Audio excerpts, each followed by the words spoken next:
Have you ever pondered on the intricacies of warfare, the unseen elements that dictate victory or defeat?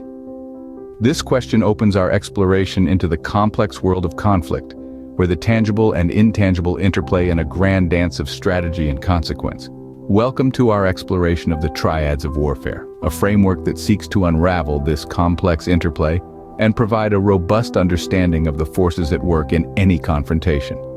Our journey will take us through 4 triads, each encapsulating a unique facet of warfare. The first triad, strategy, agility, and resilience, explores the importance of careful planning, the ability to adapt, and the capacity to recover. It's a dance of maneuvering, adjusting, and enduring, where each step is as crucial as the last. Next, we delve into the triad of knowledge, application, and mastery. It's not just about the information you have, but how you use it and how well you've honed your skills. It's a testament to the power of understanding, the effectiveness of practicality, and the height of proficiency. Our third triad, courage, support, and triumph, brings us to the emotional and communal aspects of warfare, the bravery to face fears, the gathering of allies, and the sweet taste of victory. It's a journey through the heart of battle, where the spirit can often tip the scales in favor of victory. Finally, we'll examine the triad of honor, integrity, and legacy. This is the moral compass of warfare, the ethical lines drawn in the sand, and the lasting impact left behind. It's a contemplation on the values we hold, the principles we keep, and the footprints we leave on the sands of time. Each triad offers a unique perspective on the complex dynamics of warfare, painting a comprehensive picture of the forces at work. They represent the balance of positive and negative conditions, the ebb and flow of power and vulnerability, success and failure. So, are you ready to delve deeper into the intricacies of warfare? Let's delve deeper into each triad to unravel their significance in warfare. Our first triad of warfare is strategy, agility, and resilience. The triad begins with the formulation of strategy. It's not just about devising a plan, but about careful and thoughtful planning. This involves understanding the landscape, identifying potential obstacles, and determining the best approach to navigate through these challenges. Strategy is a compass. It points the way and provides a sense of direction to keep efforts aligned and focused. Next in the triad is execution with agility. In the volatile landscape of warfare, change is the only constant. Whether it's an unexpected move by an adversary or a sudden shift in circumstances, agility is key. Being agile means being able to adapt quickly and effectively. It's about moving with the ebb and flow of battle, responding to changes with speed and precision. The final element of this triad is the development of resilience. Resilience is the capacity to recover quickly from difficulties. In warfare, setbacks are inevitable. But it's not about how many times you're knocked down, it's about how quickly you can get back up. Resilience is about weathering the storm and emerging stronger on the other side. On the flip side, the absence of these positive conditions leads to negative outcomes. First, we have lack of strategy. Without a solid plan, efforts become aimless and disjointed. It's like sailing a ship without a compass. You're at the mercy of the wind and waves with no clear direction or destination. This lack of strategy saps resources and morale, leading to inefficiency and confusion. Next, we see stagnation. This is the inability to adapt or change in response to shifting circumstances. In a world that is constantly changing, stagnation is a liability. It leaves one vulnerable to unexpected threats and prevents one from seizing new opportunities. In warfare, stagnation can be fatal. Finally, we have fragility.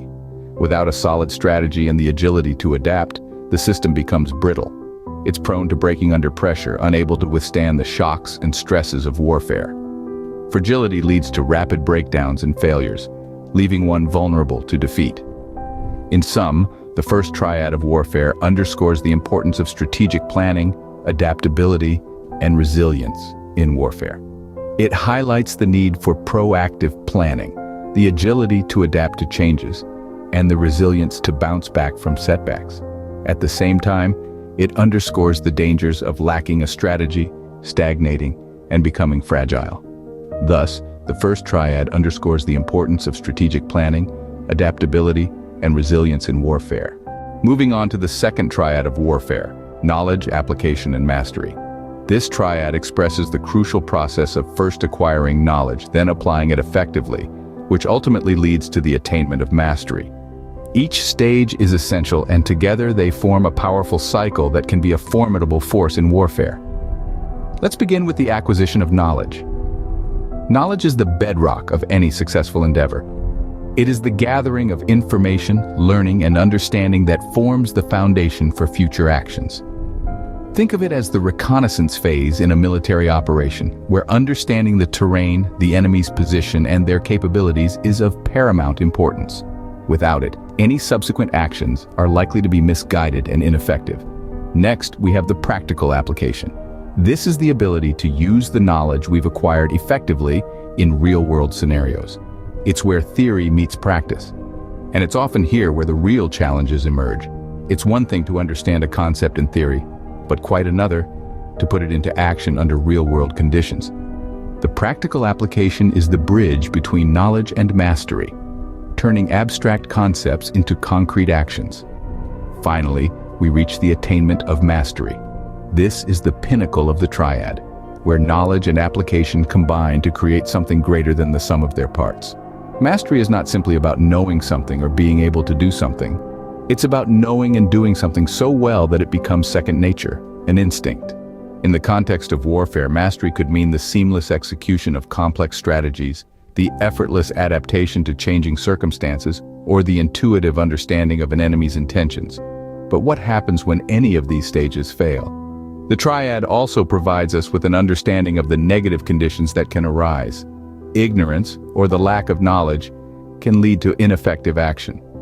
Without a solid understanding of the conditions and challenges, any actions taken are likely to be misguided and ineffective. Misapplication is the incorrect or ineffective use of knowledge. Even with the right knowledge, if it is not applied effectively, it can lead to disastrous results. It's like having a detailed map, but not knowing how to read it properly. Finally, there's mediocrity. Without knowledge or its correct application, mastery is unattainable.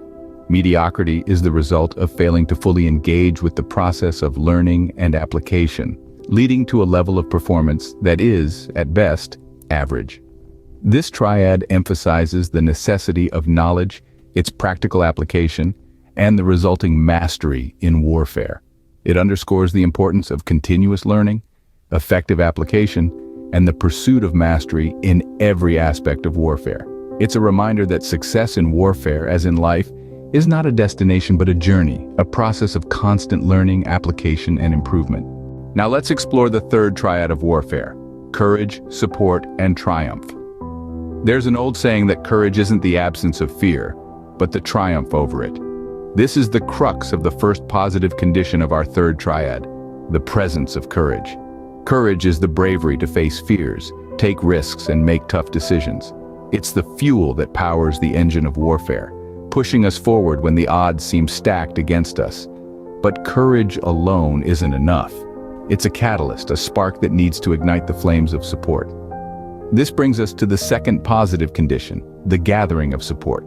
In any confrontation, having the right allies, resources, and backing is crucial. Support is not just about numbers, it's about unity, solidarity, and shared objectives. It's about marshaling collective strength to face a common adversary. It is, in essence, the amplification of courage. The final positive condition is the achievement of triumph. It's the victory that comes from the potent combination of courage and support. Triumph isn't just about winning a battle, it's about overcoming adversity, proving doubters wrong, and realizing the fruits of courage and support. It's a testament to the power of collective will and determination. On the flip side, the absence of these positive conditions leads to negative outcomes. Fearfulness, the first negative condition, is the antithesis of courage. It inhibits action, paralyzes decision-making, and erodes morale. It's a contagious force that can quickly spread within ranks, undermining any chance of victory. The second negative condition is isolation. Without support or allies, even the bravest warriors can quickly find themselves overwhelmed. Isolation can breed desolation, and in the context of warfare, it's a fast track to defeat. A lone wolf might survive, but a pack thrives, and finally, defeat. The absence of courage and support inevitably leads to this negative outcome. Defeat is not just about losing a battle, it's about the erosion of confidence, the loss of morale, and the shattering of unity. It's a stark reminder of the consequences of fearfulness and isolation. The third triad highlights the role of courage, garnering support, and the ensuing triumph in warfare. This triad reminds us that courage isn't just about individual bravery. It's about inspiring others, rallying support, and leveraging collective strength to achieve triumph. It underlines the fact that warfare isn't a solitary endeavor. It's a collective effort that requires the courage to face adversity, the ability to rally support, and the will to strive for triumph. Finally, we arrive at the fourth triad of warfare: honor, integrity, and legacy. This triad, steeped in moral values, presents a complex interplay of principles that hold immense significance in the realm of warfare. Let's explore the positive conditions of this triad. Upholding honor, the first element, is about adherence to what is just and right, to a standard of conduct that is above reproach. It's the nobility of spirit that guides one's actions, ensuring they align with a code of ethics. Upholding honor is not simply about being honorable in victory, but also in defeat, in the face of adversity, and when no one else is watching. The second element, maintenance of integrity, goes hand in hand with honor. This is the quality of being honest, of having strong moral principles that one refuses to compromise. It's about sticking to your values even when it's inconvenient or challenging. Integrity is about keeping your word, about being a person others can trust. In the context of warfare, it's about treating your adversaries with respect, adhering to the rules of engagement, and refraining from actions that would tarnish your honor. The final element in this triad is the creation of legacy. A legacy is the lasting impact one leaves behind. It is influenced by honor and integrity and is far more enduring than any victory or defeat. A legacy is what inspires future generations, what they will remember and learn from. It's not just about what you did, but how you did it, and the principles you upheld along the way. But what happens when these principles are compromised? This leads us to the negative conditions of the triad. Dishonor, the first among them, is a failure to maintain ethical standards. It's the stain that taints one's reputation, the shadow that casts doubt on one's character. Dishonor can stem from deceit, betrayal, or any action that goes against the code of conduct one is expected to uphold. Next comes corruption, the deterioration of moral integrity. It's the rot that sets in when one chooses the easy path over the right one, when one allows personal gain to take precedence over principles. In warfare, corruption can take many forms, from the mistreatment of prisoners to the misuse of power. The final negative condition is infamy, a legacy tarnished by dishonor and corruption. Infamy is the haunting echo of one's misdeeds, the dark shadow that lingers long after the battle is over. It's a cautionary tale, a reminder of the consequences of straying from the path of honor and integrity. This final triad underscores the importance of honor, integrity, and the lasting legacy they create in warfare. It reminds us that warfare is not just about strategy and victory, but also about the principles we uphold and the legacy we leave behind. It's a testament to the fact that true victory lies not just in conquering your enemies, but in maintaining your honor, preserving your integrity, and creating a legacy that will inspire future generations. So, what does all this mean for warfare, you might ask? Well, let's dive in. Our exploration of the triads of warfare has revealed the intricate interplay of forces that determine the course of conflicts. Strategy, agility, and resilience form the backbone of any successful campaign, guiding us through the unpredictable landscapes of warfare. Knowledge, application, and mastery are the building blocks that empower us to navigate these landscapes with skill and precision. Courage, support, and triumph remind us that bravery and allies are essential to overcoming adversities.